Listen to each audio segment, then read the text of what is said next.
sa Pilipinas. NBC Manila Broadcasting Company. DZRH, member, kapisanan ng mga broadcaster ng Pilipinas. Member KBP. Oras 6:06. Humahataw, humahagupit, lumalatay na komentaryo sa Himpapawid. 2x2. Walang takot sa paghimay sa masalimuot na isyu ng bayan. 2x2. Humahataw na mga balita at impormasyon. 2x2. Ating damhin, ating lasapin ang hagupit na 2x2.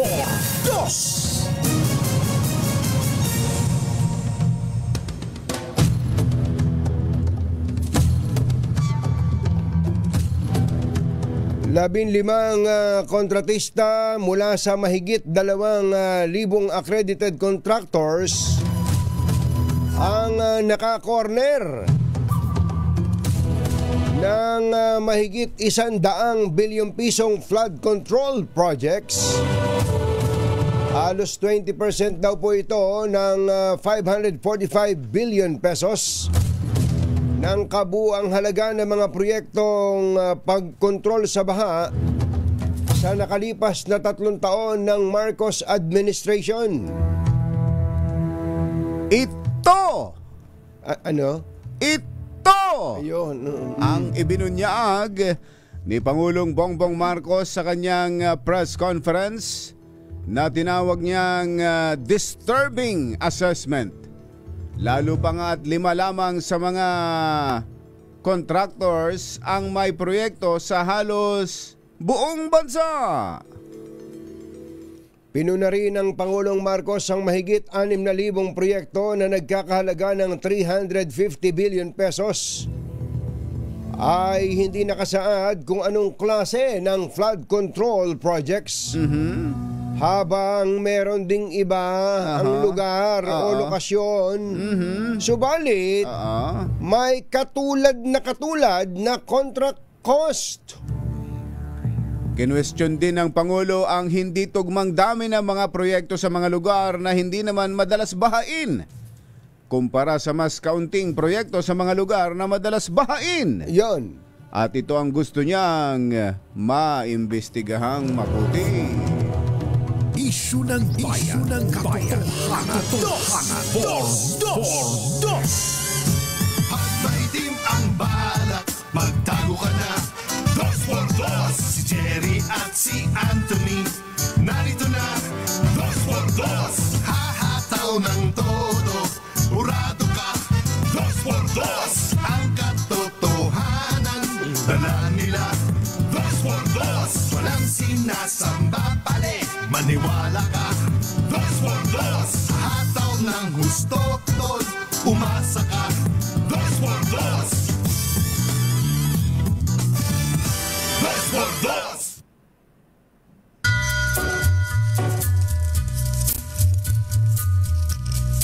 Hi.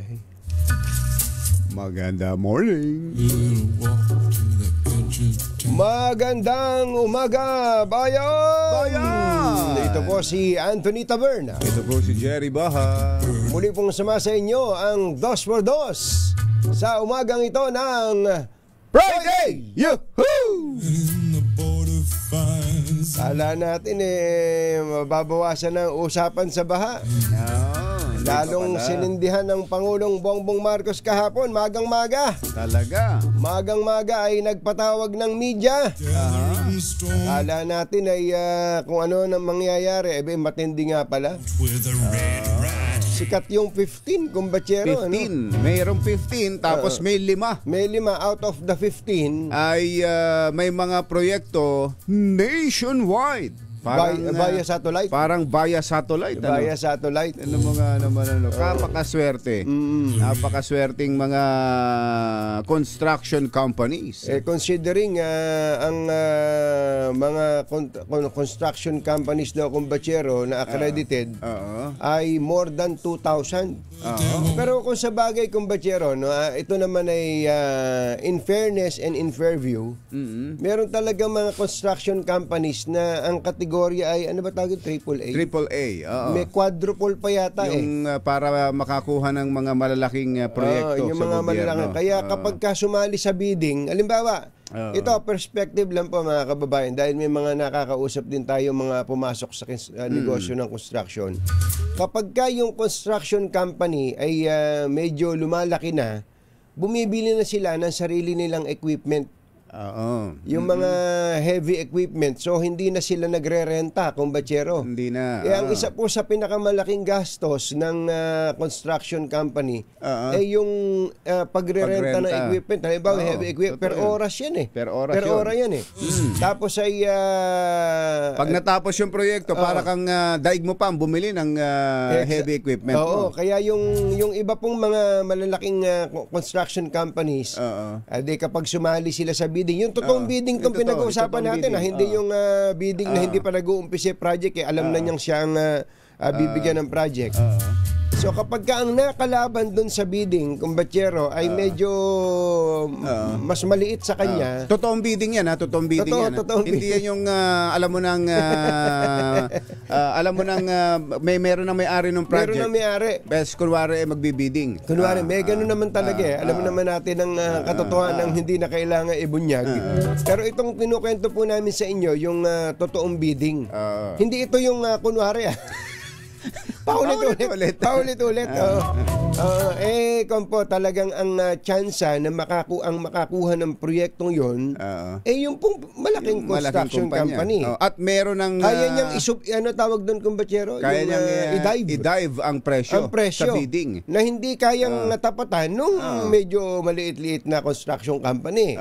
At may track record na tinitingnan din yun. Yung track record ng mga government projects o mga proyektong itinayo mo na, yung kung gaano kalalaking halaga yan. At kaya doon nagkakaroon ng parang level ng contractors. Kaya yung AAA contractor, yun yung malalaki billion na. Daang milyon na ang mga proyektong ginawa. Yun ang so yun po yung perspective lang po yung binabanggit na. Kaya kung meron mang halimbawa yung nabanggit dito ng Pangulo ay out of the 2,000, may 5 doon na nakapag-puproyekto nationwide. Via satellite.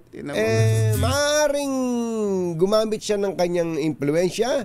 O kaya ay maaaring talagang bata siya ng mga taga-DPWH o kaya bata siya ng congressman o ng senador sapagkat yung district engineer, maniwala ba kayo na ang district engineer akala yata ng ibang congressman sila may-ari ng district engineer? Kaya nga. At kapag hindi nasunod, patatanggal. Patatanggal. Hindi, totoo po yun. Meron nga ang isang district engineer kumbachero nagkasakit ng malubhang-malubha dahil sa nervyos doon sa kongresista. Talaga? Babae pa naman yung kongresista kumbachero. Kung pagmumurahin yung district engineer, parang siya may-ari ng district engineer. Ganun po katindi. Meron po talagang ganun mga kababayan. Kaya po yung pong sitwasyon na to, pag nakita mo yung paliwanag ng Pangulo at hindi mo alam yung buong kwento, yung buong picture, sasabihin, napakawawalang yan naman ng mga kontraktor na to. Pero dun pa lang sa 5 kontraktor, may projects nationwide. So iisipin mo, mula sa Pasig. Halimbawa, galing sa Pasig yung... Pasig talaga ang inumpisa mo. Halimbawa, galing sa Pasig. Sasabihin ni Mayor Vico Soto, si! Mainit si Mayor Vico. Hindi pa tapos mag-press ko ng Pangulo, may post na si Vico Soto eh. Mula sa Pasig, taga Pasig yung kontraktor, tapos may project sa Holo-Solo. Palagay na natin. So magpapadala ba yun ng heavy equipment niya doon sa Holo-Solo? At magpapadala ng mga tao niya sa Holo-Solo? Ganito yan, kumbatsero. Ganito rin naman yan. Ganito rin naman yan style dyan. Halimbawa, merong bidding ng malaking proyekto sa Holo-Solo. Holo-Solo. Daang milyon, kumbatsero. Sasali yung taga-Pasig doon. Taga-Pasig. Sasali yung taga-Pasig. At mananalo. Kasi nga, meron siyang track record, meron siyang kapital, meron siyang nakarehistrong heavy equipment. Pero, sasali lang yun sa bidding at mananalo. Sino gagawa? Ibebenta niya na yun. Yun ang problema. Ibebenta na niya yung, ganun nga ho ang nangyayari dyan. Yun po yan. Pero ang nakarehistro doon, na gumawa ng proyekto, siya yung nanalo. Siya yun. Siya pa rin. So, kailangan bang sumakay ng vapor para magdala ng... Hindi kailangan. O kaya ginagawa, pinapasubcon. Yun nga yung subco kayo, subco yung iba. Yung iba. Kasi hindi yung ibenta, napupunta na dun sa ano yun eh. Pero yung ipapasubcon, kunwari na ganun, as mga taga ron na ang gagawa, ayun, isa rin yun. Estilo yun. Ang tanong, ngayon. Kasalanan ba? Napasuntok. Kasalanan ba ng mga kontraktor na sila'y makakuha ng proyekto sa gobyerno? Hindi ko masabi. Hindi po. Sino ba nagbibigay ng kontrata? Di ba gobyerno? Pribadong kumpanya itong mga contractors na ito na nagsumikap, itayo sa dugo at pawis ang kanilang kumpanya. Yung kumpas may echo pa. Bakit? Ang gusto ba ng kumpanya, kaya ko ba itinayo ang kumpanyang ito para lang magpakalugi? Hindi po. Kaya nga itinayo ko ito ng aking buong pamilya. Para kami may negosyo, para kami kumita. Ayun. Kasalanan ba namin na kami ang kunin ng gobyerno sa buong Pilipinas? Para gawin ang mga gawaing pambayan. Parang mula Apari hanggang Hulo. Walang pinagkaiba ito kung batsero sa pork barrel fund noon, nung panahon ni Napoles, na ang sinisisi ng todo-todo, si Napoles. Pero kung tutuusin, wala si Napoles kung wala yung mga nagbigay sa kanya ng pondo na yun. Yun mismo, kumbatsero. Yun eh. Diba? Yun mismo yun. Kaya nga po, walang krimen sa mga government contracts na mangyayari kung hindi po pinahintulutan ng mga taga-gobyerno. Jerry Baha at Anthony Taberna sa 2x2 sa DZRH. Kaya hindi ako makasagot sa sinasabi mo kong batsero. Ng buong puso, ng buong conviction. Yung tanong mong, kasalanan ba? Kasalanan ba? Hindi ako makasagot ng sapagkat yung binabanggit ko nga sa iyo kanina, na yung congressman ang pumipili ng contractor, hindi pa nga natutuyo yung tinta ng national budget. Meron ng advance si congressman at siya na namili. At ang pinili niya yung kabarkada niya. At ang lalong matindi, ang pinili niya ay ang sarili niya. Yun ang matindi ron. Yun ang matindi, mga kababayan. Pero yung pinili niya yung kabarkada niya, siya pa rin ang may kasalanan doon, kung batsero, di ba? Yung si congressman pa din. Siya pa rin, kung sino man yung may-ari ng project na yun. Ng project na yun. At ang malungkot nga doon ba't ba sila may-ari ng project? Hindi naman kanila yun. Kaya nga. Masamang tao lang ang takot sa dalawang to. Kaya kung maitim ang balak, magtago ka na! Anthony Taberna, Jerry Baha, 2x2. Nasumbatan patuloy ng Pangulong Bongbong Marcos ang media. Sabi ng Pangulong Bongbong Marcos, wala na bang investigative journalist ngayon? Wala na bang, hindi ba? Ganun ang tanong. Kasi kaya po kasi tinatanong siya kung meron ba siyang mga dapat na pangalanan. May papangalanan na gano'n. Wala na bang investigative journalist ngayon? medyo mapag-iisip ka din, kumbatsero, doon sa sinabi ng Pangulo sa pagkakataong yun. Pero, Mr. President, Mr. President. Sige. Tuloy mo yan, kumbatsero. Mukhang ganyan din ang naging pakiramdam ko kahapon tungkol dyan. Mr. President, oo nga, meron po namang mga investigative journalist pa. Meron pa rin. Ang totoo nga, dito lang sa DCRH, magagaling ang mga reporters namin dito. Halimbawa, si Boy Gonzales. Ayan, oo. Si Boy Gonzales, inabot na ng edad na 65. Talaga namang kung maghalungkat ng mga balita na hindi niya naman, di ba? Sina Val Gonzales. Ayan, Ito nga mga bago natin, sina Edniel Parosa, sina Giselle Ricafort. Gumagawa po ng mga istorya na ang tawag po investigative journalism sa pamamagitan po ng pag-uusisa. Pero kumbatsero, sa totoo lang, mahirap. Sa totoo lang, mahirap maging investigative journalist pagdating po dito sa mga kontrata na ito. Sa mga project na ito. Pero ang nasa executive department, sila po ang may access dyan. Iyon mismo, tutumbukin natin. Bakit ba naman total naman pare-pareho naman yata tayo ng gusto. Pare-pareho naman tayong gustong puksain ang katiwalian. Pare-pareho naman nating gusto na papanagutin ang mga nagnanakaw sa kaban ng bayan. Ito man ay mga taga-gobyerno, taga-executive, taga-kongreso, taga-pribado o mga kontraktor. Sino ba may access dyan? Sino po ba ang may pinakamalaking access dyan? Hindi lang access sa informasyon, pati sa intelligence, kumbatsero. Intelligence. Anong ginagawa ng intelligence fund natin? Intelligence groups natin? Tsaka dito, noon nga banggitin ng Pangulo yon, medyo napaatras ako ng nakasigida ka ba? Napaatras akong ganun bahagya. Tapos dito sa pag-launch nila nitong ano tawag niya, website na yan. Okay naman din. Maganda rin naman yan. Ang mga kababayan natin ay magkaroon ng partisipasyon. Pero para dun mo iasa sa mga magsusumbong, parang ipinapasa ang responsibilidad. Nasa executive po 'yan at katulungin kung pwedeng tumulong ang legislative. Kahit na sabihin pang marami sa kanila doon ang sila talaga may kasalanan, para magkaalaman talaga at magkaroon ng resolution itong issue na to. Totoo yun, Kapol. Balikan ko lang, kumbatsero, mga magulang at mga mahal na taga-subaybay. May aral po doon sa binanggit ni kumbatsero kanina tungkol doon sa heavy equipment.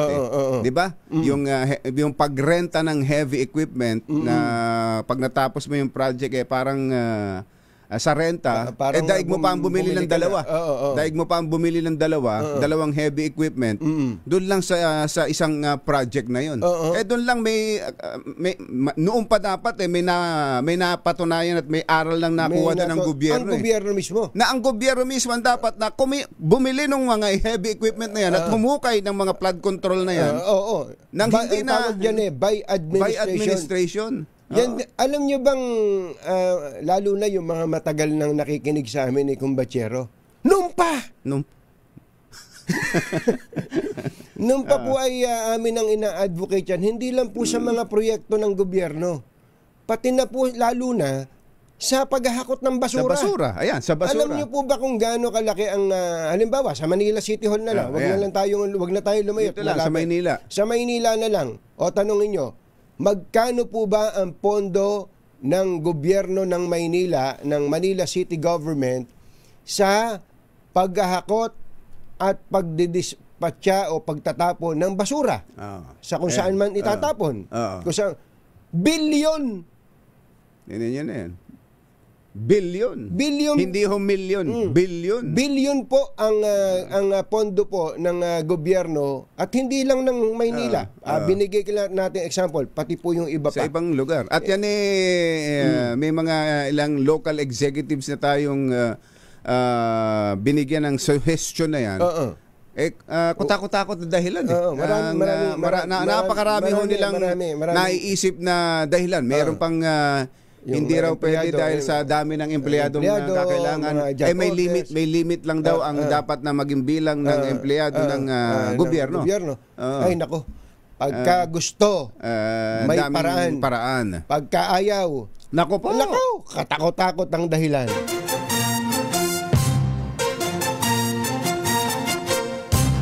Tonying at Jerry Anthony Taberna, Jerry Baha, ang samahang pinatibay na ng panahon. 2x2.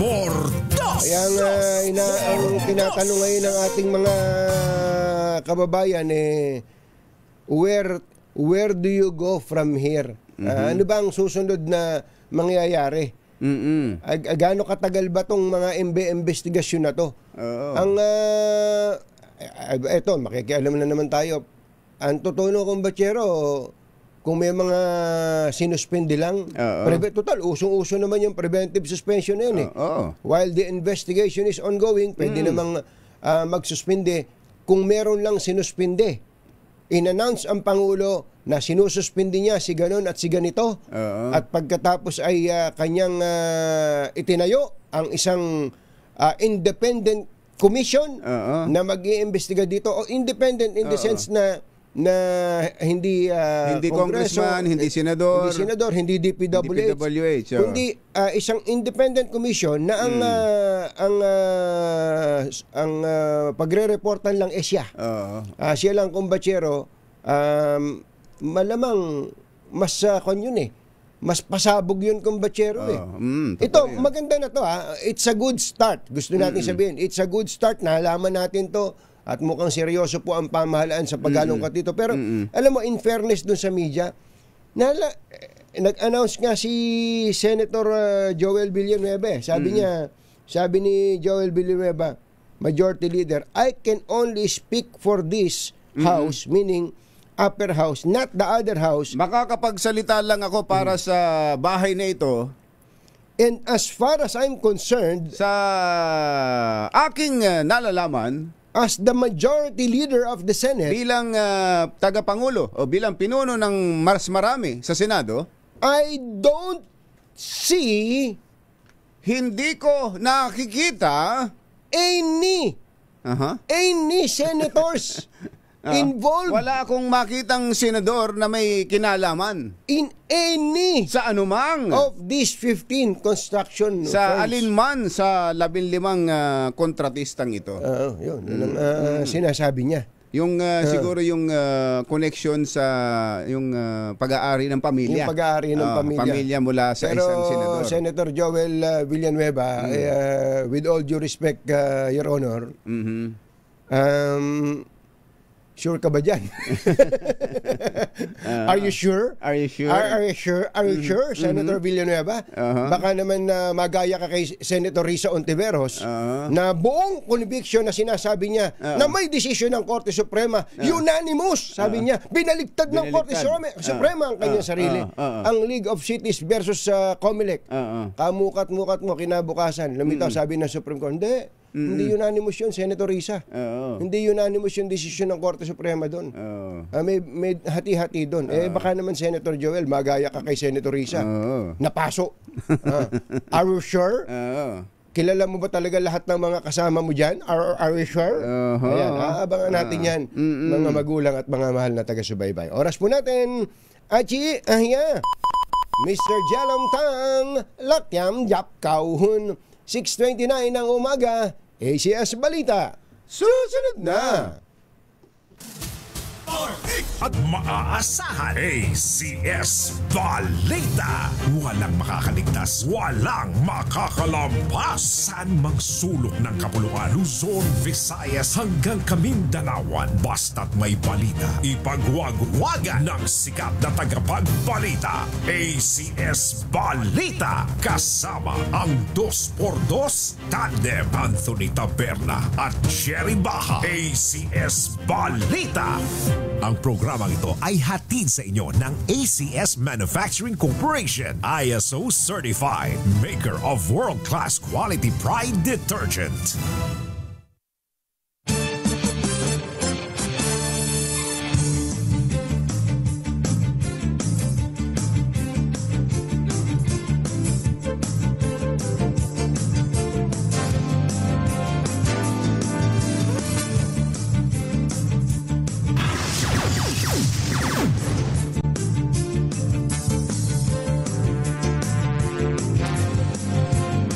Pangulo ng ating ACS Balita. ACS Balita. India nagbigay ng libreng 30-day e-tourist visa sa mga Pinoy. Tomasyan nagningning at big winner sa NASA Space School Program sa Houston, Texas. Pagdepensa sa teritoryo ng Pilipinas, tiniyak ng Pangulong Marcos. Kamara ikinakasa ang paghahain ng panibagong impeachment complaint laban kay VP Sara sa Pebrero ng susunod na taon. Clearing operations, ikinasa ng DOTR laban sa mga vendor na iligal na pumwesto sa MRT3. At konduktor ng bus nahati ang katawan matapos masagasaan ng kotse at truck sa Cavite. Magandang umaga, Luzon, Visayas at Mindanao. Good morning, Philippines. Hello, world. Kami po ang inyong mga tagapagbalita. Ito po si Jerry Baha. Ito po naman si Anthony Taberna. At ito ang ACS Balita. ACS Good News. may alok po ang India na libreng 30-day e-tourist visa para sa mga Pilipino mula noong Agosto 1 hanggang July 31 sa susunod na taon.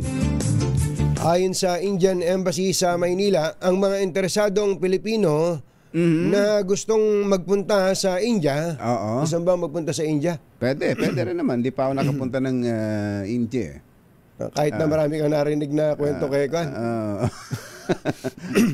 Tingnan natin. Ay maaaring mag-apply. Hindi ba dyan yung Taj Mahal? Oo, dyan. Ay maaaring mag-apply sa online portal ng ahensya nang hindi bababa sa 4 na araw bago ang nakatakdang petsa ng biyahe. Oh. Kinakailangan lang daw po na meron pang 6 na buwang visa ang kanilang pasaporte mula sa araw ng pag-a-apply at patunay na may sapat silang budget para manatili sa India. Ayun. Ang paalala po ng embahada, ang e-visa ay non-extendable, non-convertible at hindi rin ito saklaw ang pagbisita sa mga protected at restricted areas sa naturang bansa. Parang ito yung sukli ng India dun sa atin namang e-visa o yung libreng e-tourist visa para sa mga Bombay na gustong maging turista dito sa Pilipinas. Ayun, at least it's a time. So yung mga mga dumarating palang mga taga-India rito sa atin, tourist lang 'yon. Yung iba. Yung iba. Pero yung marami ay hindi. Pag nagtitinda ng payong yon, yung ibang kakilala mo, o kaya ay nagpapautang, hindi turista yon, kumbachero. Pero marami na rin tayong mga bisitang Indian. Kasi tandaan po natin, ang India ang pangalawa sa may pinakamalaking populasyon sa buong mundo. Ang ginagawa ngayon ng maraming bansa, hinikayat yung mga malalaking populasyon na bumisita sa kanila sa pamamagitan ng tourist visa na libre. Oo, parang mas maluwag pagbibigay ng visa. Halimbawa kung bachero ang Korea, ang Korea ay meron pong programa ngayon, kung di ako nagkakamali, mula po ngayong September hanggang May next year, sa mga Chinese tourists. Ayan, para po dumagsa sa kanila, kasi ngayon season ng biyahe.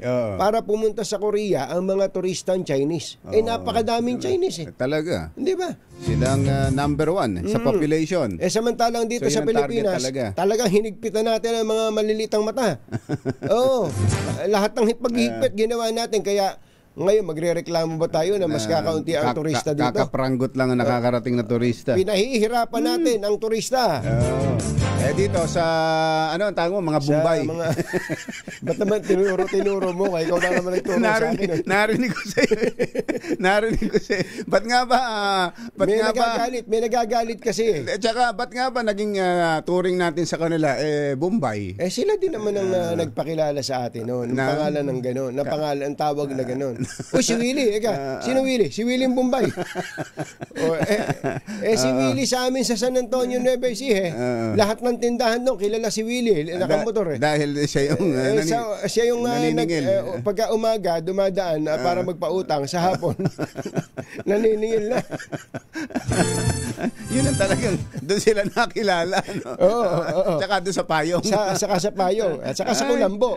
Panginoon kong buhay ito. Magandang umaga po sa mga kaibigan nating Filipino Indians na kahit na po Indian ay dumarating naman sa tagpuan. Yun ang kainaman. Hindi nang i-Indian. Ayun. Alas 6:38 ang ating oras. Masantosya ka, Bosaned, sa kayo namin. Nagbangon kila. Nagbunga ang pangarap ng isang estudyante ng University of Santo Tomas at ang hilig niya sa teknolohiya na nagsimula noong junior high at mag-aral ng Science, Technology, Engineering and Mathematics sa UST Senior High School. Ang naging daan para makatapak siya sa loob ng Lyndon Johnson Space Center sa Houston, Texas. Isa si Atasia Magay, dating STEM strand student ng UST Senior High School. Sa 15 estudyanteng Pinoy na lumahok sa pagsasanay sa NASA Space Center sa Texas noong buwan ng Mayo. Matapos ang halos 2 linggong pagsasanay, nagwagi si Magay ng silver medal sa NASA Space Center University, first place sa Martian Habitat at Robotics and Cryogenic Challenge, second place sa Lunar Habitat Challenge sa University of Houston at ikatlong pwesto sa Coding Challenge. Alas 6:39 na ng umaga, naimbag bigat kada kayo amin na po, agring kayon, gising na! May sunog sa Caloocan, RH23 Edwin Duque. Kami Edwin! Tapos nga Jerry Katujing, diniklara na fire under control. Ito nga sunog na naganap dito sa may Paho. Ito nga barangay 33 sa Paho, Caloocan. Ito likurang bahagi labang ng Plaza Hotel sa border ito ng Maynila at Caloocan sa gilid mismo nitong creek. Ayon dito kay atin tawag ito dahil umiyak ito habang in-interview ko. Ayon dito sa kay Ate Mayra Alberca, ang may-ari ng bodega ng Ukay-Ukay. Nadamay lamang yung kanyang bodega. Itong bodega ng medyas. Na ayon sa kanya ay may nagpapagawa kagabi at baka raw nalimutan na punutin yung mga nakasaksak sa kuryente na sila'y malis. Dahil dito nag-umpisa yung sunog hanggang madamay nga yung kanyang bodega na sa ayon dito ay wala silang kalaban-laban dahil yung 2,000 bundle na Ukay-Ukay na diniliver lamang ay walang insurance. Kaya back to zero raw sila. Ay dito kaya Aling Alberca, no? Na taga Cebu, taga Davao. Ay sa kanya ay halos tulala na ito, no? At lapitan natin luha yung kanyang isinagot kung ano ang dahilan ng pagkasunog. Pero tulala lang nakatingin doon sa bodega na hanggang ngayon ay patuloy na pula ng Bureau of Fire Protection dito sa Caloocan. Nag-umpisa itong sunog kaninang pasado alas 5 ng umaga at 6:18 ngayong umaga naman ay dineklara ng fire under control ng Caloocan Bureau of Fire Protection. Naubusan ng tubig itong papasok sa iskinita para tuluyang maapula itong sunog. Dahil iskinita lamang itong daanan, kaya inantay na lamang nila na umalis ng maraming bubero para yung mismong truck ng fire protection na Caloocan ipapasok na sa loob at dito na magkakaroon ng mapping operation hanggang ma-clear na. Magiging itong nadamay na 5 pintuan ng bodega ay patuloy pa rin napula dahil gawa ito sa light material. Wala pa rin dineklara kung magkano halaga yung sunog. Pero patuloy pa rin inimbestigahan ng Bureau of Protection. RH23 at ito kinagulat sa Bisaya sa Pilipinas, muna sa Pilipino. ACS Balita. Thank you, Edwin. Tiniyak po ng Pangulong Bongbong Marcos na mananatili pa rin ang mga barko ng Pilipinas sa West Philippine Sea. Ito ang reaksyon ng Pangulo matapos magbanggaan ang 2 barko ng China habang hinahabol ang mga barko. Nakita mo ba ito, Kambatsero? Habang hinahabol yung barko ng Coast Guard sa Baho de Masinloc. Ay ang tulin maneho ng bakor ng Pilipinas. Galing, ng Coast Guard. Galing. Tsaka parang nagdi-drift. Oo. Dinidrift pa niya Matindi. Nung driver ng Coast Guard natin. Oo. Parang pinapabanking, Banking, ayun. nagbe-banking. Ang nangyari, dahil magaling Pipinahan siya nitong dalawang barko ng China. Ang ginawa niya, nasa kaliwa yung Yung isang humahabol. Tapos nasa kanan yung isa. Pumagit na siya. Tapos nung malapit na, tsaka siya umalis. Ayun, saka umalis. Nagbanggaan yung dalawa. Nagpaiwan. Nagbanggaan yung dalawa. Oo. Tingnan mo na. Yan ang driver. Basta driver. Sweet lover. Parang pelikula no? Oo. Kahiya-hiya itong mga driver na ito ng China. Palagay ko, balljack yan kay Xi Jinping Bagamat hindi ang Pilipinas ang magsisimula ng anumang gulo, giniit ng Pangulo na tuloy ang pagdepensa natin sa soberenya ng bansa. Pero dito sa gobyernong ito, hindi tayo umaatras sa laban. We are brave. Filipinos are brave. But we do not. Sinong Pinoy na gusto magkagera? Sino? Kahit maghanap ka para sa akin, kahit isa. Kahit yung sundalo, kahit yung Coast Guard, ayaw nila ng gulo. So, no. But at the same time, we have a duty to perform. And that is to defend the country. Ang tinig ng Pangulong Bongbong Marcos. Alas 6:44 ang ating oras. Maayong aga mga pinalangga, bugtaw na kamo, gising na.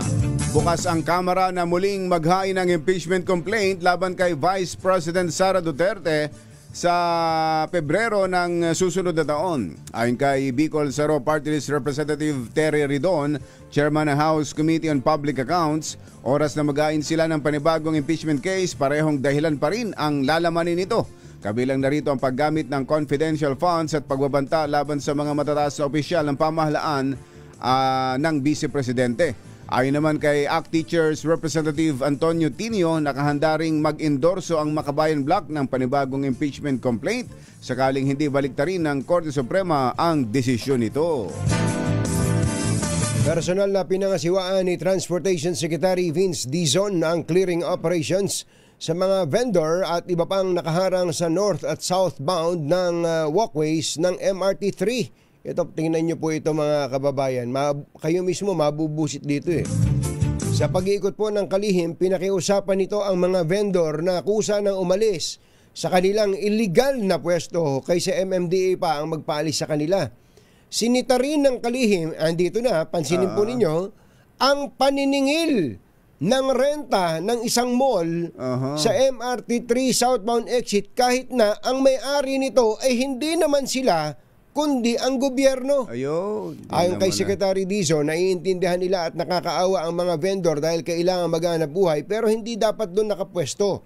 Alinsunod din niya ito sa utos ng Pangulong Marcos na alisin ang mga sagabal sa mga pedestrian at tiyakin ang mabilis na biyahe sa rail lines.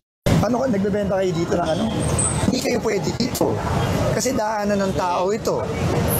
Wala po dito yung namin, mataas sa amin. Pero wala kayong binabayaran renta? Wala naman po, sir. Ay, kung ganun, pasensya kayo. Kesa naman tatanggalin kayo ng MMDA kung ako sa inyo. Mag-pack up na kayo kasi daanan to ng tao, bawal kayo magbenta dito. Ang matindi nga doon, kumbatsero, yung mga taong nagbebenta doon, may naniningil. May naniningil sa kanila. May naniningil sa kanila. Magaling din yun. Gaano nakatagal kaya yung mga yan dyan? Gaano katagal at magkano daw? 1,000 a day? 1,000 a day? 1,000 a day? Tinan mo na yan. Ibig sabihin, kung 30,000 a month ang binabayaran ng mga kababayan natin nagtitinda dyan, ilan sila dyan? Kaya nga Ay nako, maniwala ka talaga. Kaya pala mainit ng tingin sa kanya nung pangalan nito, yung operator ng MMDA sa clearing si Gabgo, sabi niya. Ako nagtitimpil lang ako sa iyo. Sanay ako sa clearing. Ayan, tindi ng nakabantay na mabuti. Mukhang parang dadakmain na yung isang vendor. Hindi, saka ito siguro magandang pagkakataon din. Sabihin natin sa ating mga kababayan, tayo po ay may karapatang mabuhay. Dapat po yun, tama po yun. Kaya lang kapag ka po yung ating karapatan na yun ay nakakasagabal na, kasi gagawin mo lahat di ba? Tulad nitong kapag meron na po tayo natatapakang karapatan na iba, meron na pong dapat gawin ng gobyerno doon. Siguro ilipat sila sa mas magandang sa ibang pwesto, no? Ilipat sila. Na pwede silang magbayad. Nagbabayad din naman sila, nagbabayad sila pero mas maayos, hindi sa gabal. Nahati ang katawan ng isang konduktor ng pampasaherong bus sa Arnaldo Highway, General Trias, Cavite. Ito'y matapos siyang mabangga at masagasaan ng dalawang magkasunod na sasakyan. Sa inisyal na investigasyon, bibili lang sana sa tindahan ang 30 anyos na biktima ng mabundol ng humaharurot na kotse at sa kasamaang palad ay nakaladkad pa ng kasunod na truck. Sa ulat ng pulisya, tinanggapang tumakas ng driver ng kotse ngunit naharang din at nadiskubring ito'y lasing. Pawang arestado ang driver ng kotse at truck at maharap sa kasong reckless imprudence resulting in homicide. Susunod! Tito Boy! Bakit ba biyahe ng biyahe si VP Sara? Abroad ng abroad. May paliwanag ang pangalawang Pangulo. Yan at iba pa sa pagbabalik ng ACS Balita. Engineer Tony Nanggel, 12 minutes bago ang alas 7 na umaga. Walang balitang makakaligtas, walang balitang makakalampas, saan mang sulok ng kapuluan. ACS Balita! ACS Balita! Ang programang ito ay hatid sa inyo ng ACS Manufacturing Corporation, ISO Certified, maker ng world-class quality Pride Detergent. Hi! Maganda morning! Anong araw ba today, kumbachero? Today is Laundry Day, Pride Day. Yuhuu! At pag Laundry Day, Friday, all you need is Pride Washing Machine Detergent. May triple strain away formula, kaya tanggalang makapit, madikit, malupit na dumit man siya, kaya easy ang labada. Kaya pala mula noon hanggang ngayon, all you need is Pride. All you need is Pride. ACS. Kasama ang 2x2 Tandem Anthony Taberna at Jerry Baha. ACS Balita. 8 minuto na lang po, alas 7 na ng umaga. Idinipensa ng pangalawang Pangulo Sara Duterte ang kanyang madalas na pag-alis ng bansa. Katwiran ni VP Sara, binibisita lang daw naman niya ang mga Pilipino abroad na anya ay frustrated na sa nangyayari sa Pilipinas. Bukod pa rito, binibisita rin niya ang amang si dating Pangulong Rodrigo Duterte na kasalukuyang nakakulong sa International Criminal Court sa The Hague, Netherlands dahil sa kasong crime against humanity kaugnay ng war on drugs. Konektado ang ilang kilalang politiko sa ilan sa 15 kontraktor na pinangalanan ni Pangulong Bongbong Marcos na umano'y nakatanggap ng pinakamaraming flood control projects. Sa isang Facebook post, ibinunyag ni Pasig Mayor Vico Soto na pag-aari ng pamilya Diskaya ang dalawa sa mga ito, ang Alpha and Omega General Contractor at ang Development Corporation at itong St. Timothy Construction Corporation. Nabanggit din ng alkalde na pagmamay-ari din ng mga Diskaya at ang St. Gerard Construction na pinasuspindi niya ang construction project sa Barangay Bambang, Pasig dahil sa issue sa building permits noong January 2024. Matatandang nakalaban ni Soto si Sara Diskaya sa mayoral race nitong 2025 midterm elections. Masyado pa raw pong maaga para pangalanan ang mga politiko na sangkot sa mga anomalyang flood control project sa bansa. Ayon kay Pangulong Marcos, mahalagang marinig muna ang ibang report maging ang boses ng taong bayan para matiyak na tama ang makakalap na impormasyon. Tiniyak ng Pangulo na mananagot ang mga mapapatunayang sangkot sa katiwalian, gayon din ang kanilang mga kasabwat. But it will be premature for me to name names, etc. until we really know what's going on. But go out there, tignan ninyo, talk to the people. We need to hear from everyone. Ang tinig ng Pangulong Marcos, kaugnay nito hinimok din ng Pangulo ang publiko na isumbong. Kanino? Kay Bongbong. Kay Bongbong. Isumbong kay Bongbong ang anumang maanumalyang flood control project sa kanilang lugar sa pamamagitan ng website na www.sumbongsapangulo.ph. Maganda rin naman tong sumbong sa Pangulo, pero parang mas maganda tunog nung sinabi mo eh. Isumbong kay Bongbong. Oh, di ba? At sa atin naman, good news! Meron din pala. Meron. Naman, Umarangkada na ang mahigit pisong kada litrong oil price rollback.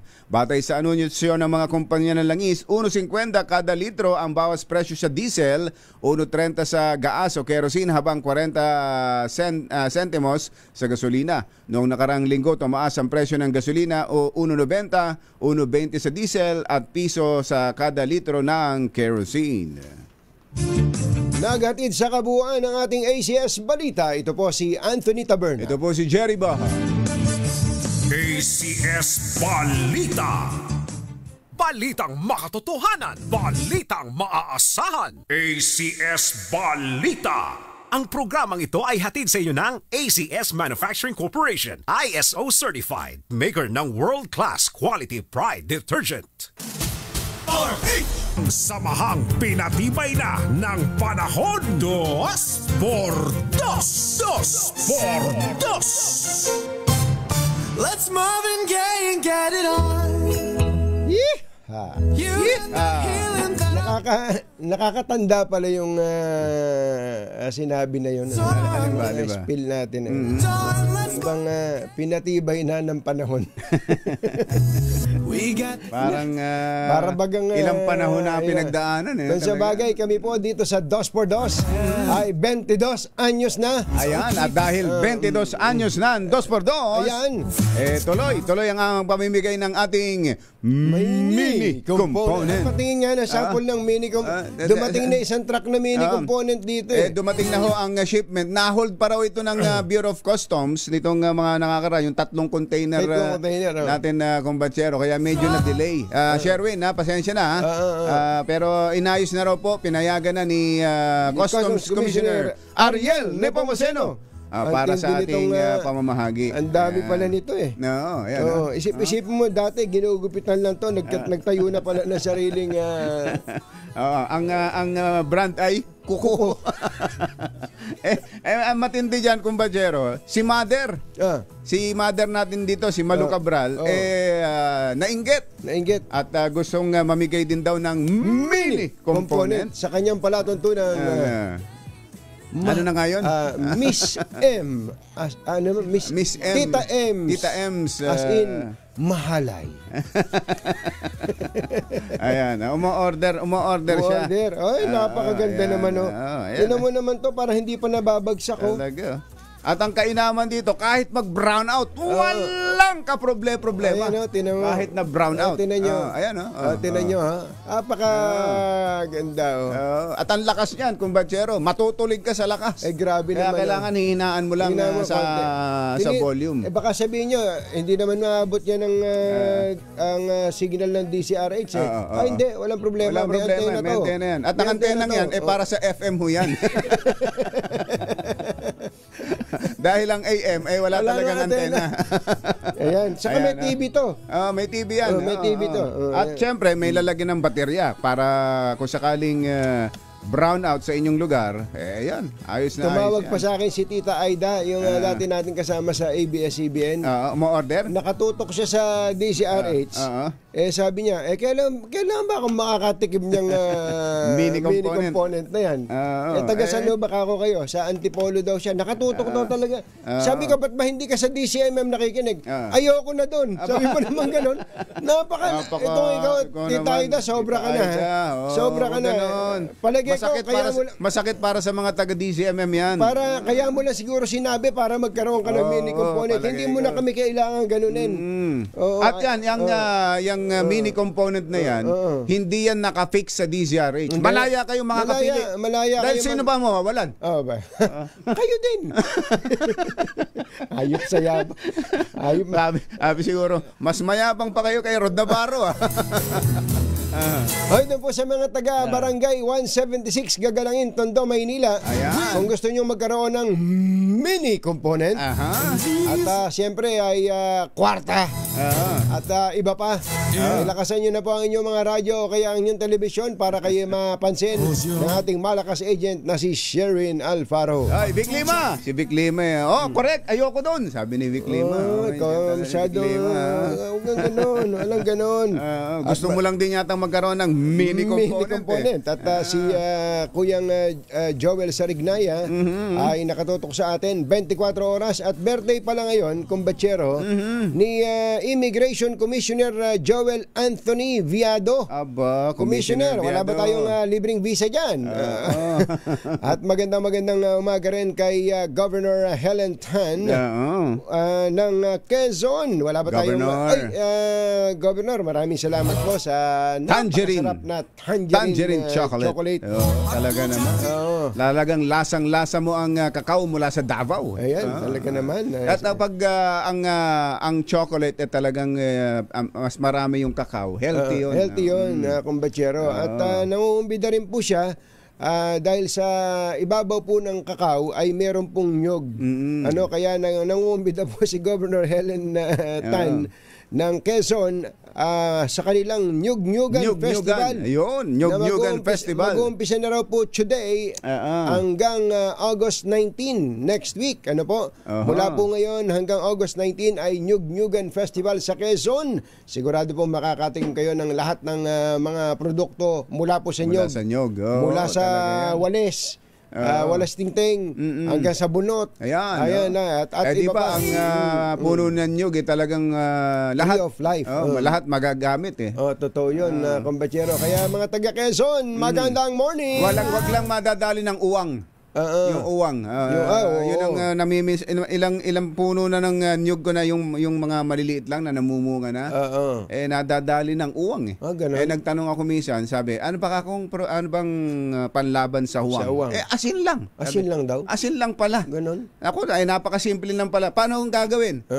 Hulihin mo yung uwang. Lagyan mo ng asin sa mata. Bakit na buhay doon?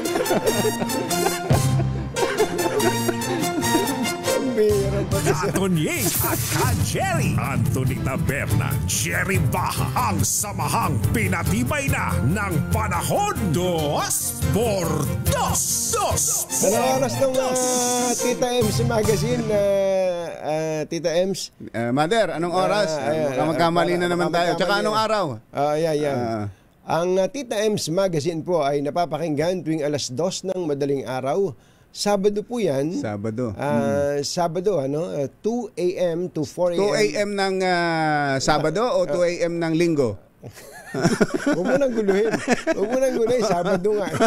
Sabado, ibig sabihin, Biyernes ng gabi, hindi ka na matutulog. Ginugulo mo pa Hindi, para malinaw. Para abangan. Para abangan ng mga taga-subaybay natin. So, Biyernes ng gabi, huwag na kayo matulog. Para matiyak na mapapakinggan nyo ang Tita Ems Magazine. Yun!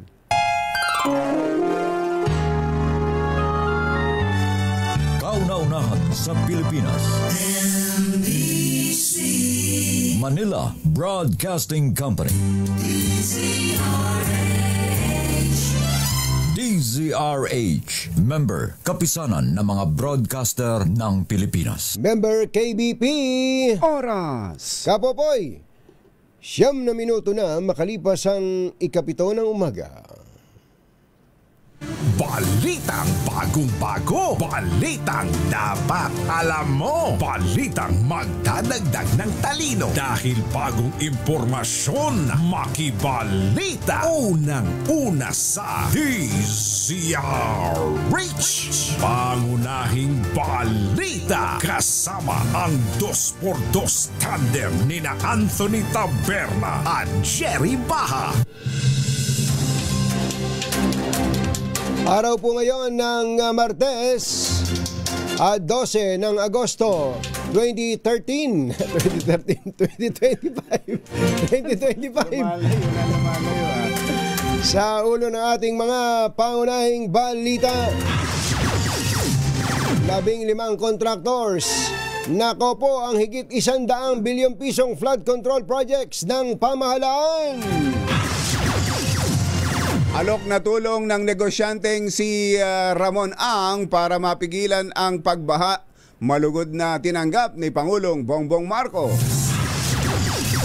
charter change sa pamamagitan ng Constitutional Convention sinusulong na naman sa Kamara.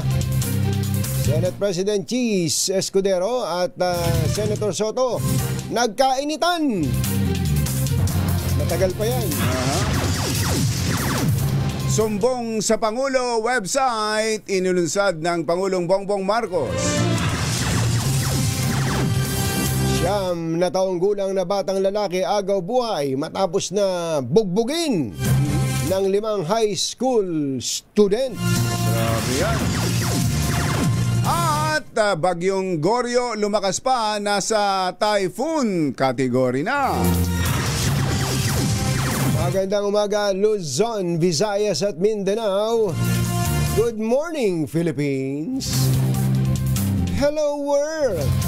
Kami po ang inyong mga tagapagbalita. Ito po si Jerry Baha. Ito po naman si Anthony Taberna. At ito ang Pangunahing balita. bago lang tayo magbalita, mamigay muna tayo ng pera. May nanalo na.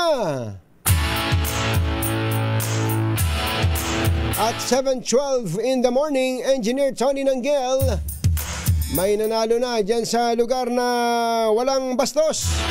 Ang mga tao dyan puro magagalang. Ayun. Kaya ang tawag sa lugar nila ay Gagalangin, Tondo, Maynila. Alright, Sherwin Alfaro. Go, go, go! Yes, Katunying ka, Jerry, alam mo ba dito sa Gagalangin, Tondo, meron silang pambansang awit o yung kanilang anthem. Alam niyo yung kanta niya? Ano? Gagalangin pero medyo tondo. Ay, luma na. Walang kwenta. Pero malakas dito nakikinig. Dito sa... Kita mo na, pati yung taga-gagalangin, hindi. Tondo. Itong nagtitinda ng almusalan dito sa Gagalangin, Tondo. Ano yung pangalan nyo? Bing Agog. Si Ate Bing, tingnan mo yung kanyang cellphone na yun, no? Asa na yung cellphone niya? Ikot-ikot. Yan, no? Naka-tune in sa DZRH sa kanyang cellphone dahil malakas ang nakikinig at nanonood ng 2x2. Sino paborito mong announcer tuwing umaga? Tony Taberna saka si Jerry Baha.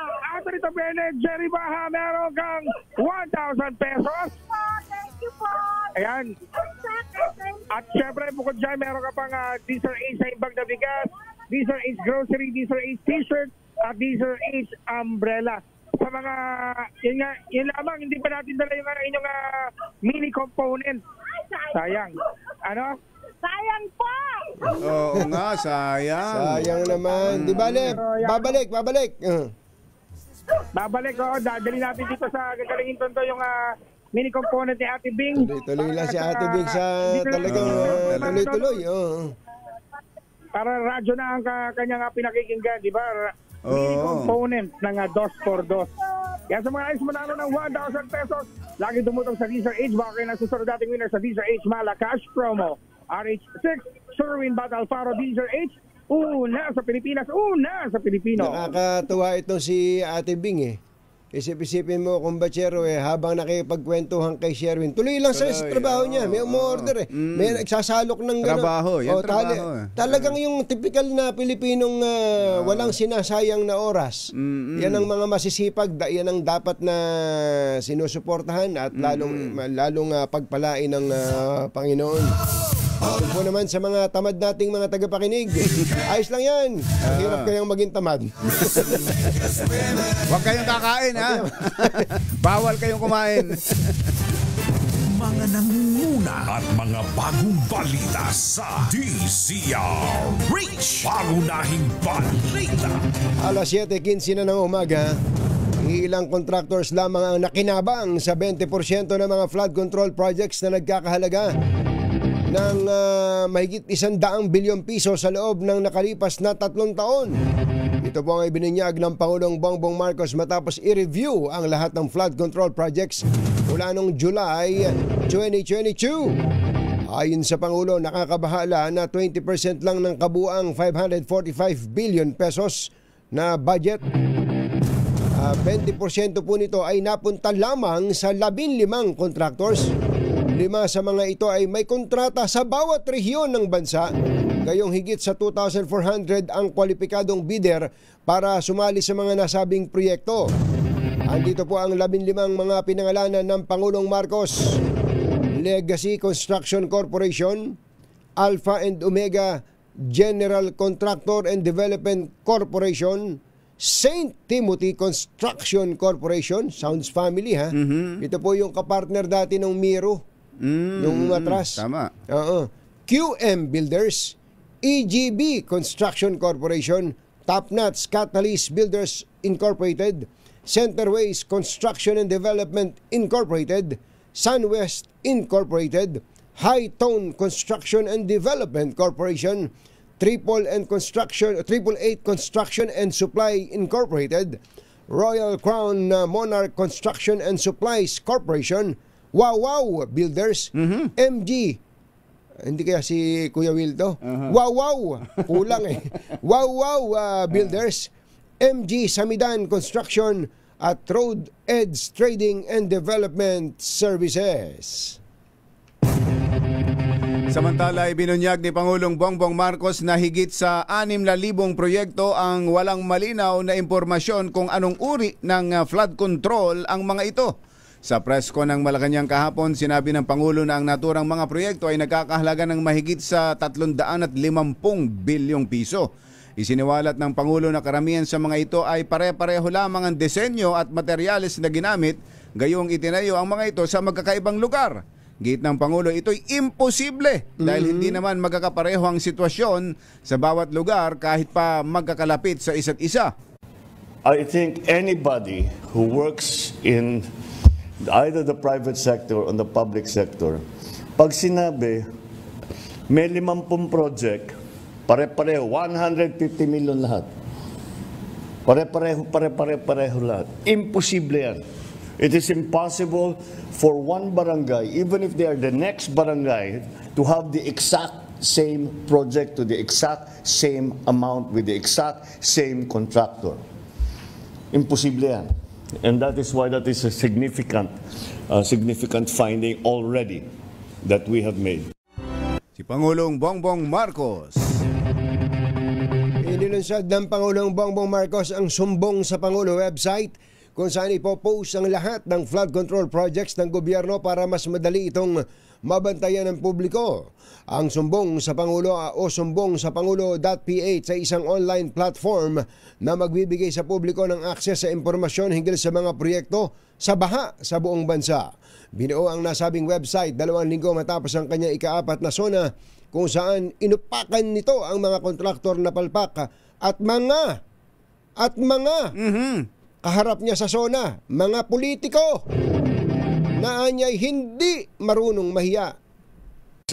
I encourage everyone to look into this and say your piece. Kasi parang sinasabi ng mga iba, nakikita naman namin hindi maganda pero wala naman kami mapuntahan, wala naman kami malapitan. Ngayon meron na. Ngayon meron na kayo malalapitan. Ito, ang lalapitan na ngayon ninyo ako mismo.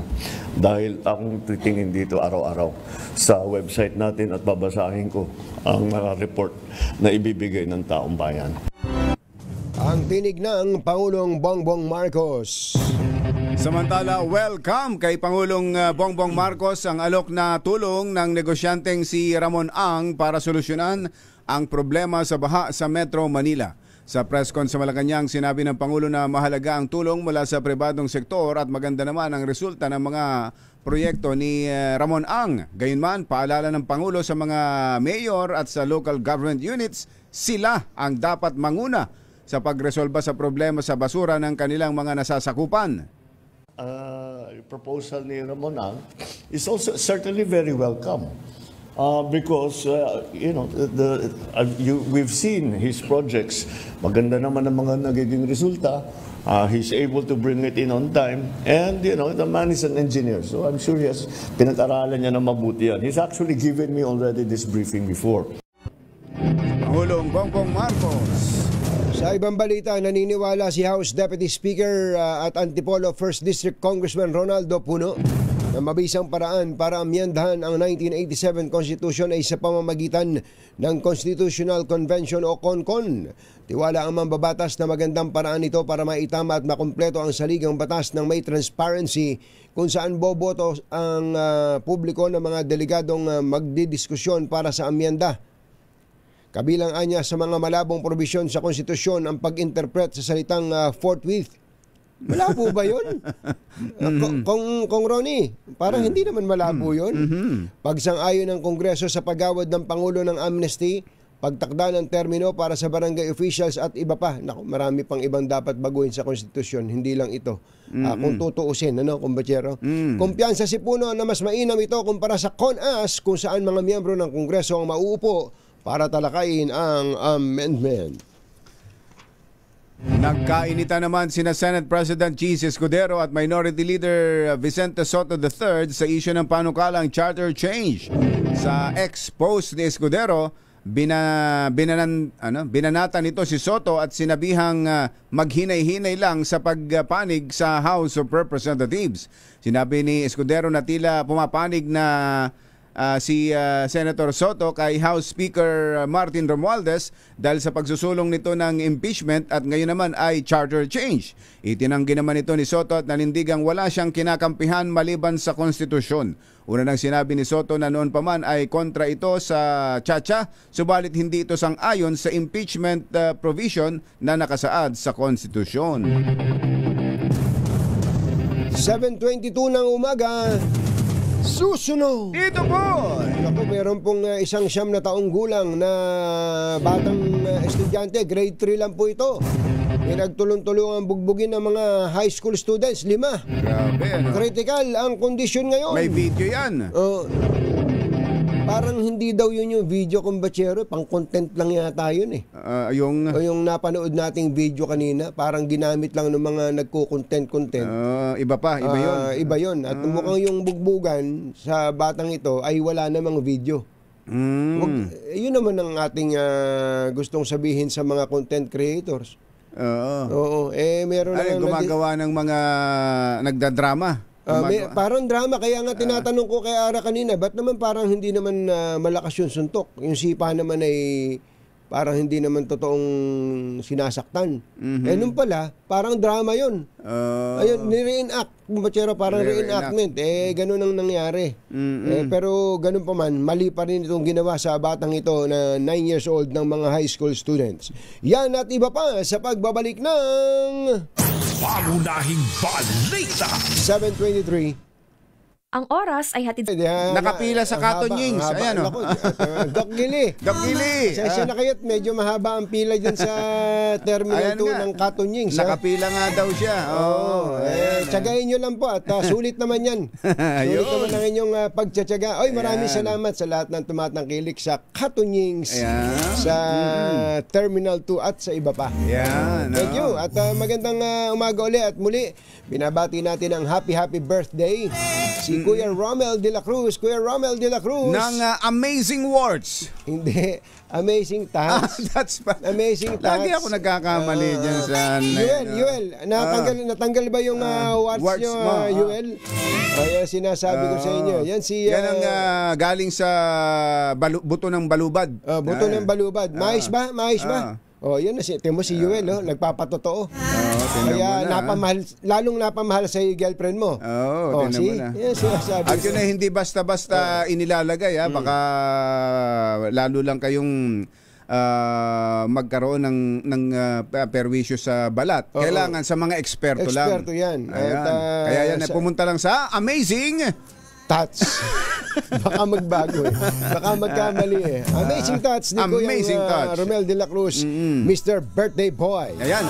Happy second anniversary din kina Job Mauri Apale and Ivy Licaco Apale. Si Pale. Greetings from Tony Lynn Mauri Apale. At magandang umaga kay Kuyang Mel Magno at binabati rin natin kumbachero. Mel Magno. Sa Terminal, ano ba siya ngayon? Lahat ng terminal, hindi ko parang supervisor. Lalo birthday ni Immigration Commissioner Anthony Viado. Sabihin mo, magpakain man lang sa Katunyings, kamo. At congratulations pala sa magna cum laude ng UP Diliman na apo ni Engineer Tony Nanggel na si Justin Riley Tolentino Nanggel. At mag-aabu magna cum laude, ha? Magna cum laude. Manang-mana sa lolo. Galing talaga itong mga lahi na to. Lahi ng mga Nanggel. Lahi ng mga Nanggel. Congratulations at ito daw yung kanilang magiging future lawyer. Yun. Dahil tahimik ngayon, hindi masyadong maulan, hindi katulad kahapon. Kaselo Lagmay, kumusta ba lagay ng panahon dyan sa inyong lugar, sa Zaragoza, Nueva Ecija? Baka gusto nyo nang magpalit ng bubong ng bahay, Kaselo, ha? Oo, buti na lang, may bubong na maaasahan. Gawa sa state-of-the-art technology. May aluminum na. May pintura pa. Now available na rin sa pre-painted tiles pa. Para sa eleganteng bubong na matibay na, makulay pa, mag-Cherry Loom pre-painted ka na! Masamang tao lang ang takot sa dalawang to. Kaya kung maitim ang balak, magtago ka na! Anthony Taberna, Jerry Baha. 2 por 2. 2 por 2. Speaking of abogado, nakipag-usap tayo sa isang bagong kongresista. Isang matinik na abogado. Mula sa Ateneo College of Law. Matindi, si Juan Tahanan Party List Representative Nathaniel Nat Oducado. Congressman Oducado, magandang morning! Si Katunying po at saka si Ka Jerry. Magandang morning, Katunying and Ka Jerry. And good morning po sa lahat ng kikinig sa 2x2. Opo, kayo ay bagong salta, ika nga sa Kongreso, pero ngayon po sabihin na nating beleaguered ang Kongreso dahil nga sa mga issue ng flood control projects at iba pang infra projects sa ating bansa. Okay, ano po ang pakiramdam nyo bilang member na po ngayon ng Kongreso that is under attack? Medyo maraming kailangan gawin, Katunying and Ka Jerry. No? First of all, kailangan natin i-prove sa taong bayan na we deserve their vote. That's why ako, tingin ko dapat ang investigation should be comprehensive and at the same time should be independent.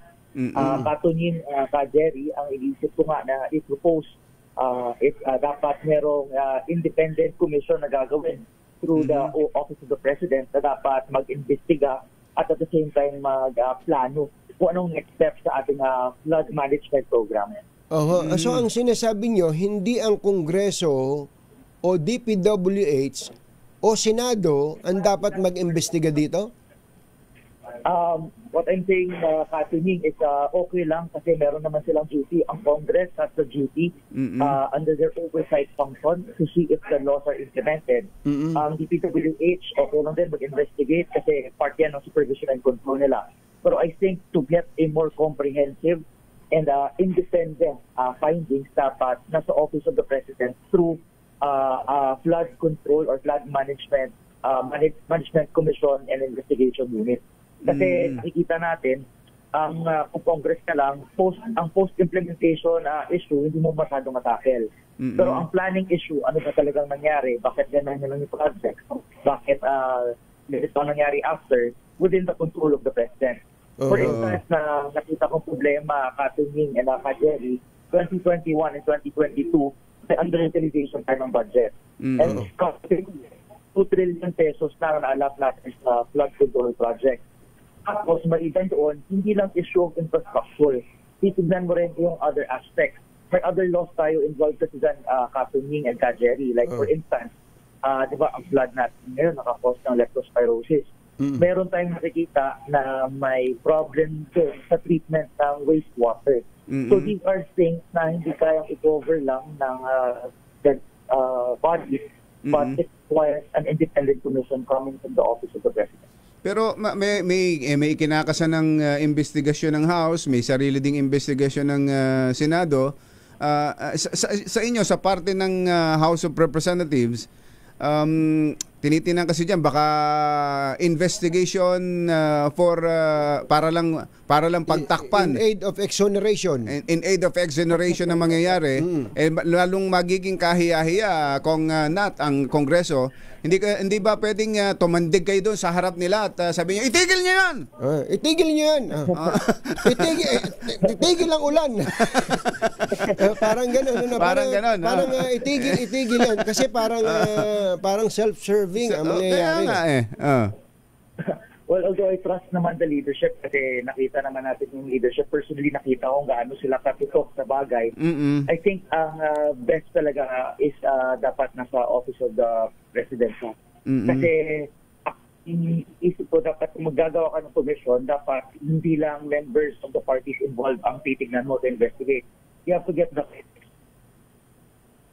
Iniisip ko is dapat magsuwa ka ng mga taong alam ang problema. Like for instance, lagay mo dyan si Palafox.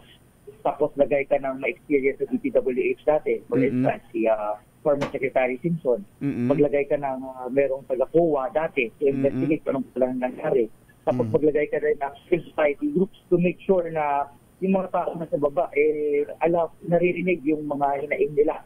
So, ito yung klaseng commission na gusto kong gawin kasi walang correct government employees involved and at the same time, mas full ang picture na mabibigay nila kesa sa mga taong nakaupo ngayon. Ako po, gusto kong susugan yung inyong panukala. Bagamat I'm sure nahihiya lang kayong sabihin sa leadership na wag nang mag-parallel investigation na tigilan na yan. Kasi imagine niyo po, halimbawa kung mag-iimbestiga yung commission na pinopropose ninyo, the same people ang kukumbidahin nila para po humarap sa kanilang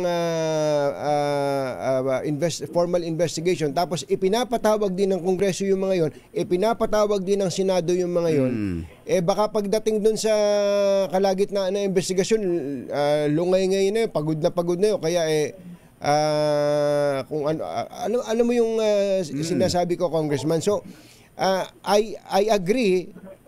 Siguro yung mga kababayan natin agree din na independent commission yan, pero dapat stop na yung iba. Can you do that?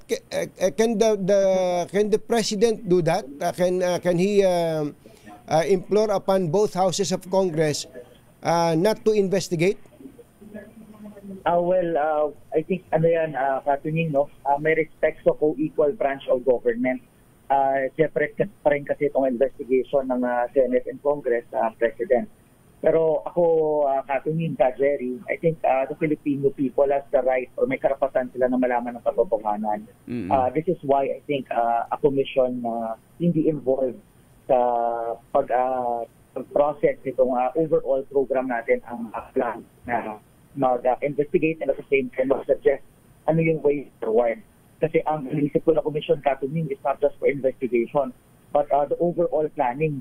Saan ba nagkulang? Ano ba bang kailangan gawin? Ano bang epekto dito? Ano ba yung next step? Hindi lang mag-investigate for the current hot issue na maraming flood control projects and may allegedly ghost projects. So ito po ba pwede na bang isang executive order dito? Ang gusto nyo ba may subpoena powers din itong commission? Yes, Katunying, allowed siya under our administrative code. And in fact, historically, nagagamit ito ng ating former president, yung mga Agrava Commission, and then yung hindi natuloy na Truth Commission. It's part of the power of the president po. Yung naalala ko yung Feliciano Commission, yung mga kudita naman yung inimbestigahan, Congressman.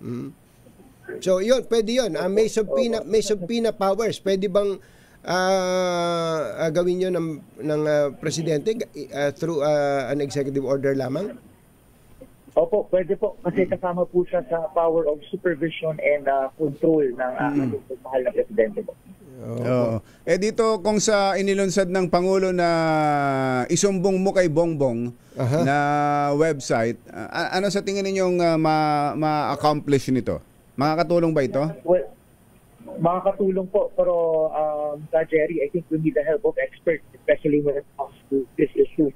Why a commission filled with the right experts is pagka needed. Kasi what we may report kung anong problema nangyayari, ang response natin requires expertise and requires experience. So ang proposal po proposal po niyo, pasensya na kayo at hindi pa ako nakakaalis doon sa commission, ano.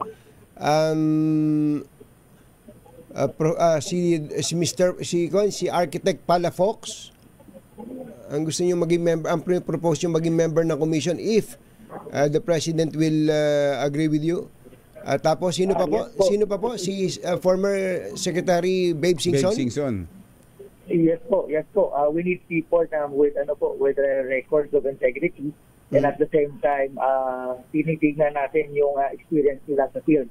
But I've been listening to the interviews of Palafox, and na-amaze ako sa amount of wisdom niya when it comes to urban planning, especially na ito yung next phase of development sa Philippines. Umabot sa point na in-explain niya yung rainwater, ilang rainwater ang bumabagsak sa Metro Manila. And I think that data is very important in fixing not just infrastructure, but also other matters when it comes to flooding, such as paano ba mag-prepare ang mga tao pag nandyan ba, anong gagawin next. Very important siya. That's why I think with people like them there, mas maganda ang magiging planning and response natin when it comes to floods. Ipo-formalize niyo po yung request niyo for an independent commission, creation of an independent commission? Actually po, I'm planning to give a privileged speech on this matter, and hopefully mapakinggan tayo ng ating mga colleagues, and at the same time people we highly respect sa government, especially the President po. Okay. Kong Nat, maraming salamat po. Kong Nat Oducado, mabuhay po kayo at good luck po sa inyo. Thank you po, Katunying, and Kajari, mabuhay po ang Gaspardo. Si Congressman Nat Oducado na kinatawan ng One Tahanan Party List. Masamang tao lang ang takot sa dalawang to. Kaya kung maitim ang balak, magtago ka na! Anthony Taberna, Jerry Baha, 2x2.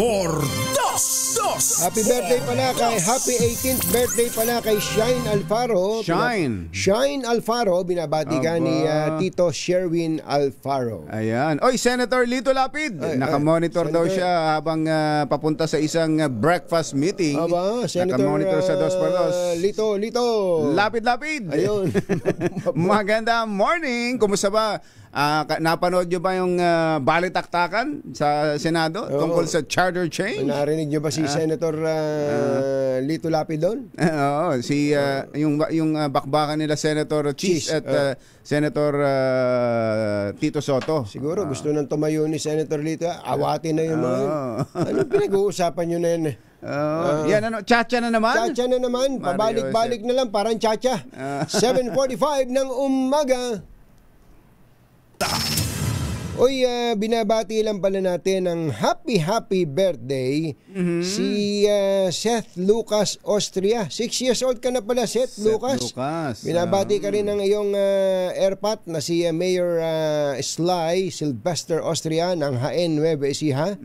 At binabati rin natin ng happy birthday ang isa pang taga Jaén, taga Nyugan, Jaén, Nueva Ecija naman, na si Robin Pangilinan. Robin, happy birthday sa'yo.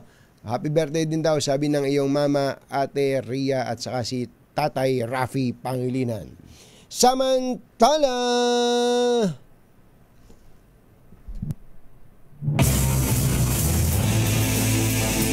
andito na sila.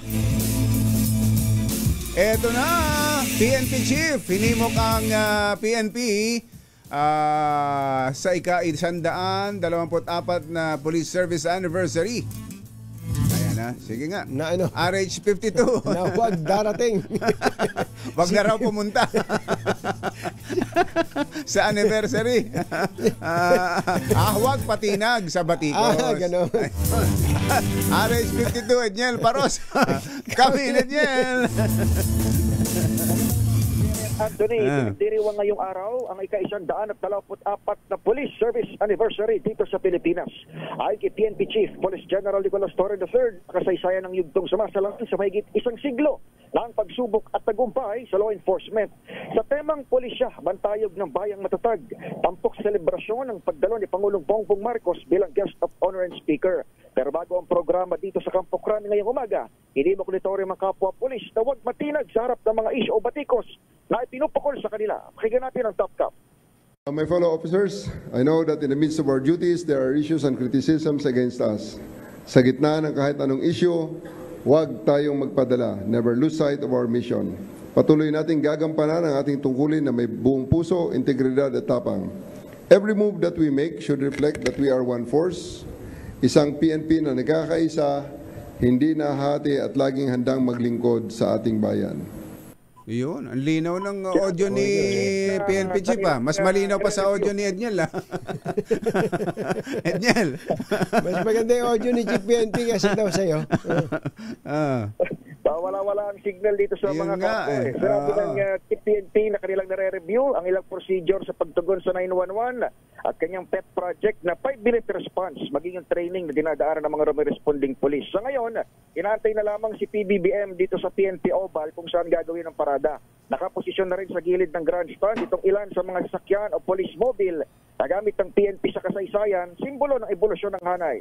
Pagdating ng presidente, kagyat ilalockdown itong headquarters bilang standard procedure at sisimula na rin maya-maya na lamang itong programa. Ito si Edniel Parrosa, nag-uulat para sa DZRH. Una sa Pilipinas, una sa Pilipino. Maraming salamat sa iyo, Edniel Parrosa. Binabati lang natin ang happy birthday ngayon pa lang ang ating bossing. Ang ating boss. Mr. Chairman, boss. Mr. Chairman. Happy birthday. Happy birthday, sir. At nabisita tayo dito ng ating boss, Mr. Freddy Elizalde. Bossing, happy birthday. Samantala, puntahan natin si Giselle Ricafort. Yan daw pong hagdan ng MRT EDSA Taft Avenue. Aba, malinis na ngayon sa vendor. Aba, ang bilis Wala na yung kahapon, yung may naniningil. Alamin natin ang update mula kay RH15, Giselle Ricafort. Come in, Giselle! Jerry Katuning, malinis na nga sa mga vendor itong hagdanan ng MRT3 EDSA Taft Avenue Station. Kasunod ng sorpresang inspeksyon kahapon ni Transportation Secretary Vince Tizon. Wala tayong naabutan sa MRT walkways ni Anino ng mga nagtitinda pero may mga basura partikular sa hagdan malapit sa isang mall na nililinis naman na ngayon. Pero kung malinis na sa mga vendor yung hagdan na yan, dito naman sa pilay na nag-uugnay sa MRT at LRT sa EDSA Taft Avenue, Pasay City, may mga naabutan pa rin tayo naiwan pa. Yung ilan nagtitinda pa rin hanggang ngayon habang yung iba naman ay nagbabaklas na lamang ng kanilang mga stall. Totoo ba daw, Giselle, na may binabayaran sila? Yung ang sinasabi ni Secretary Dizon, Jerry, yung mga may stall, yung may pwesto doon sa hagdan ng MRT. Nagbabayad daw sila ng umaabot daw ng hanggang 90,000. Yung isang tindera nga na 90,000? Sobra naman. Oo, para sa kanyang tatlong stall, 90,000 daw yung kanyang binabayaran. Kanino daw binabayad? 30,000 per stall. Kanino nagbabayad? Sino naniningil? Yun nga yung kinakagalit ng Secretary Dizon doon sa isang mall dito, gayong ito ay pampublikong lugar, pag-aari ito ng gobyerno. Pero ang mga vendor naman dito sa may sa footbridge, ang binabanggit nila, wala naman daw silang binabayaran kahit kanino. Ano bang mall yung nandyan? Binanggit na rin naman ni Secretary Dizon, Metro Point yung mall dito. Metro Point. Oo, hindi, pero foul yun, hindi naman kanila yun eh. Tsaka baka naman ginagamit lang, may naniningil, tapos tinuturo sa Metro Point. Pwede rin ganun. Pero alam nyo, iba talaga kapag yung opisyal ng gobyerno lumalabas.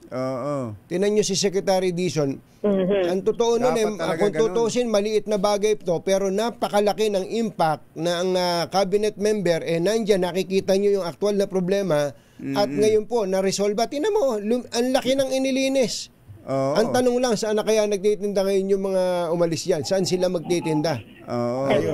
Ayun nga yung problema, Jerry Katuning, ng mga nakakausap natin. Yung mga sumbong naman daw kay Secretary Dizon, dadaan pa rin naman yan sa mga perma at investigasyon. Yung mga nakausap natin na ilang vendor dito na nagsibalikan dito sa footbridge, ang sinasabi nila ay magbabaka sakali pa rin daw sila na maglatag mamayang hapon kapag wala na raw masyadong tao dito sa area. Ang gusto lang daw kasi nila magbenta ng pangkain at makadilhin siya ng pagkain sa bahay.